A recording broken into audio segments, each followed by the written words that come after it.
মিরপুরের শিয়ালবাড়িতে কেমিক্যাল গোডাউনের ধোঁয়া ছড়িয়ে পড়েছে বাতাসে। প্রচণ্ড গন্ধে অসুস্থ হয়ে পড়ছেন স্থানীয়রা। 3 দিনের জন্য বন্ধ করে দেওয়া হয়েছে সব পোশাক কারখানা। কয়েকজনকে পাঠানো হয়েছে হাসপাতালে। স্থানীয়রা জানান, কেমিক্যালের ধোঁয়ায় অস্বস্তি বাড়ছে। অগ্নি দুর্ঘটনার 2 দিন পরও মিরপুরের শিয়ালবাড়িতে কেমিক্যাল গোডাউন থেকে ধোঁয়া বের হচ্ছে, যা ছড়িয়ে পড়েছে বাতাসে। মাঝে মাঝে কেমিক্যালের গন্ধ ছড়িয়ে পড়ে পুরো এলাকায়। বৃহস্পতিবার তার মাত্রা আরও দ্বিগুণ।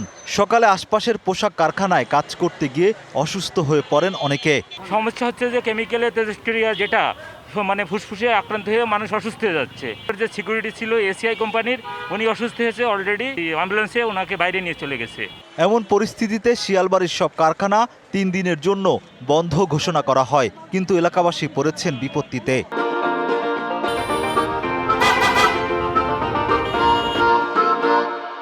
মাঝে মাঝে বাতাসে গন্ধ আসে আর কি, এমনি মানে গন্ধ পাওয়া যায়।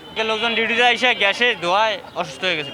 ছুটি দিয়ে দিয়েছে, একদম বন্ধ ঘোষণা করছে। আল্লাহ যদি বাঁচায় শনিবার থেকে খোলার কথা বলছে। যদিও ফায়ার সার্ভিস নিয়মিতই তাদের কার্যক্রম চালাচ্ছে, পরিবেশ দূষণ কমাতে প্রযুক্তিও ব্যবহার করছেন দমকল কর্মীরা। সবচেয়ে বেশি বিপাকে শিক্ষার্থীরা, ঘর থেকে বের হতে পারছেন না তারা। আসলে এখানে অনেক দুর্গন্ধ লাগছে, যে কেমিক্যাল যে পুড়েছে ওই কেমিক্যালের গন্ধগুলো মানে ছড়িয়ে আছে আর কি। তো স্কুল কলেজের স্টুডেন্টও আছে, মানে ওরাও একটু মানে খারাপ অবস্থায় আছে আসলে। যদিও গোডাউনে বিষাক্ত কেমিক্যাল নিয়ে আগেই শঙ্কার কথা জানিয়েছিল ফায়ার সার্ভিস, বারবার সতর্ক করা হয়েছে এলাকাবাসীকে।